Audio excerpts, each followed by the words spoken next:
I used to work the overnight shift at a Subway inside of a 24-hour truck stop. The hours were long, but the pay was decent, and I got to know a lot of the regulars, mostly truckers, night shift workers, and the occasional drifter passing through. We had an off-duty state trooper working security for part of the night, and that usually made me feel safe. One night, around 3 a.m., a guy walked in. He looked a little off, not sure if he was drunk, high, or just not all there. His eyes were glassy, and he moved like he wasn't fully in control of his body. He stepped up to the counter and asked if I had a sandwich for him. I thought he meant he called in an order, so I asked for his name. That's when he took a few steps closer, and I saw the blood. It was all over his hands, his shirt, smeared on his pants, dried in some places, fresh in others. "You don't need to know my name," he said. His voice was low, almost calm. "Just make me a fucking sandwich." I felt my stomach drop. My brain was scrambling to process what I was looking at. He was standing there, acting like this was just another late-night food run, except he was literally covered in blood. I could see his chest rising and falling like he was out of breath, like he had just run a marathon. I forced myself to stay calm. There was a gas station counter a few feet away, and the cashier, a girl named Sarah, was working. The off-duty trooper, Hitchcock, was somewhere in the back, probably getting coffee. Without taking my eyes off the guy, I turned my head slightly towards Sarah and said, "Hey, can you ask Hitchcock to help me with a customer?" Sarah did not hesitate.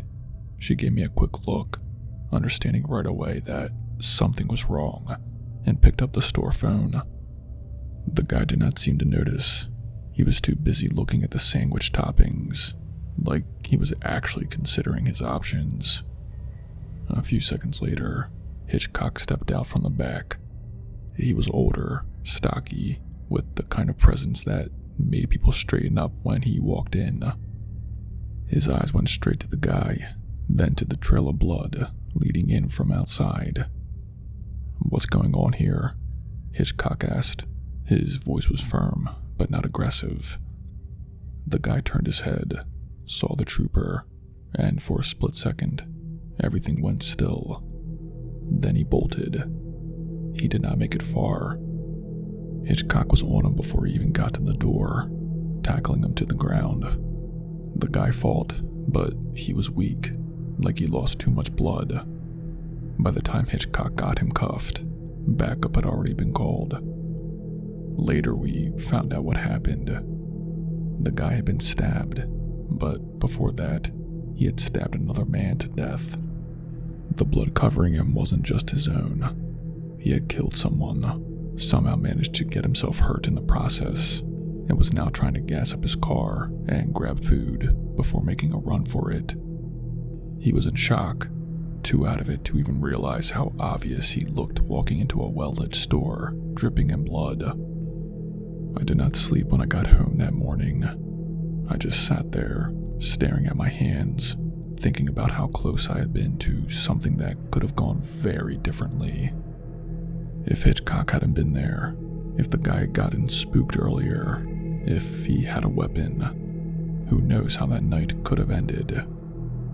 I still think about that shift sometimes, how casual he was, how, for a moment, he was just another late-night customer looking for a sandwich. But he wasn't, and that's what still gets me.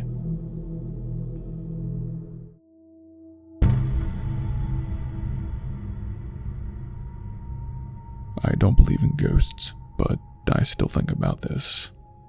I used to work at a care facility, and while most nights were quiet, there were always strange little things that would happen.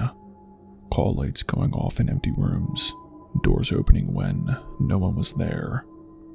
It was easy to brush those things off. Bad wiring, air pressure, whatever. But there was one night that still does not sit right with me. It was around 2 a.m., and I was sitting by the monitor, waiting to see if any residents' call lights would go off. The place was dead quiet. Then suddenly, the call light from room 211 popped up on the screen. I stood up automatically, but then I hesitated. That room was empty. It had been empty for weeks. Worse, it wasn't just the regular call button. It was the bathroom pull cord. Someone had to physically pull it down. I felt a weird pit in my stomach, but grabbed my flashlight and headed toward the room. I wasn't going to ignore it, even if I was uneasy. As I walked down the hall, everything was still silent. The doors in the other rooms were shut, and the only sound was the soft hum of the AC units. It wasn't far, maybe a 30-second walk at most. When I got to the door, it was locked, which made no sense. The room's only locked from the inside, and I had the master key. My heart started to pound as I unlocked it. I pushed the door open, shined my flashlight inside, and saw nothing. The room was completely empty, just as it should have been.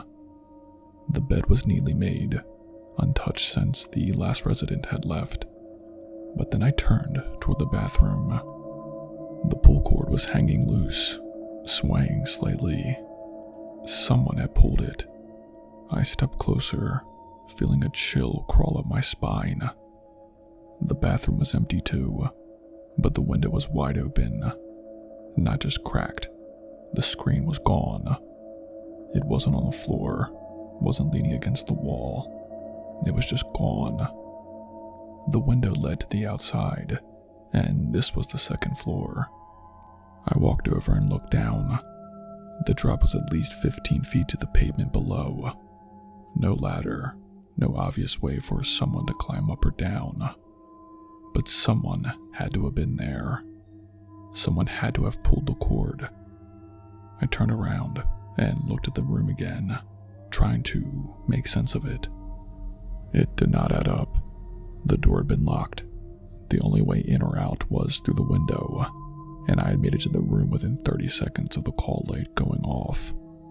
How could someone pull the call cord and be gone in that amount of time? I stood there for a moment, trying to listen for anything. Footsteps, a door shutting, rustling outside, but there was nothing. Just dead silence. I shut the window, locked it, and left the room, making sure to secure the door behind me. Back at the monitor, I just sat there, staring at the screen. I did not report it. What was I supposed to say? That an empty room set off a call light and someone disappeared into thin air? I knew no one would believe me, but I checked the system logs later, and sure enough, the call light had been activated manually. Not a malfunction. Someone physically pulled that cord. I still think about it. Who or what was in that room? And where did they go?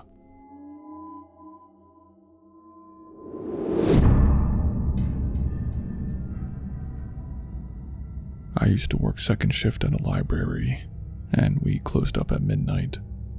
The job itself was fine, quiet, predictable, but the drive home, that was the part I dreaded. I'd live about 20 minutes from the library, and most of the route was going through dark, winding country roads. Not many streetlights, barely any houses. Just trees, open fields, and the occasional old barn.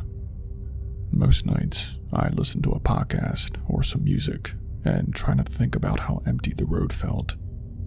But one night, something happened that still makes my skin crawl. I had just left work, same as always. Got in my car, locked the doors, and started heading home. About 5 minutes into my drive, I saw a pair of headlights in my rearview mirror. The car was approaching fast, way too fast for a road with a 45-mile-per-hour limit. I was already going about 50, but within seconds, the car was right on my bumper.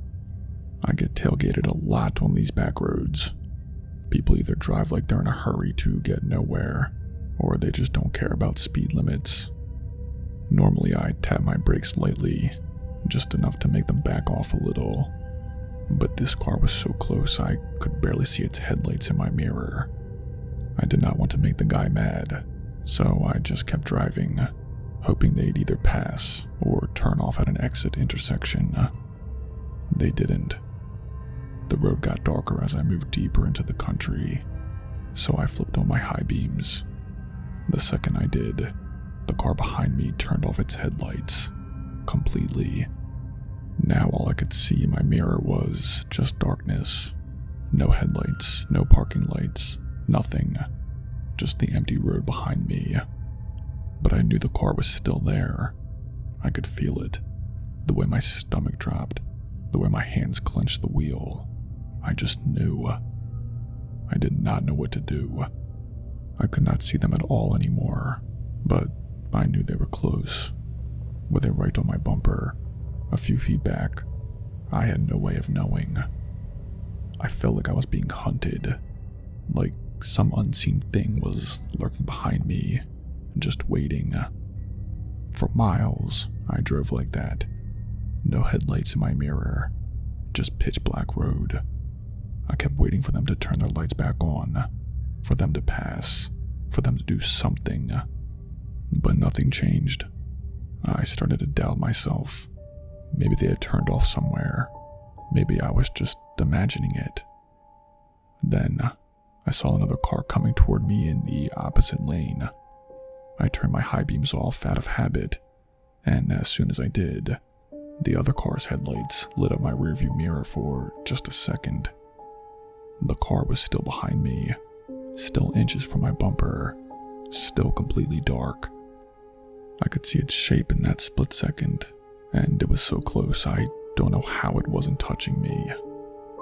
The sight of it sent a shock through my body, like an actual jolt of fear. I gripped the wheel so hard my knuckles turned white. I wanted to pull over, call someone, do anything other than keep driving. But I was out in the middle of nowhere.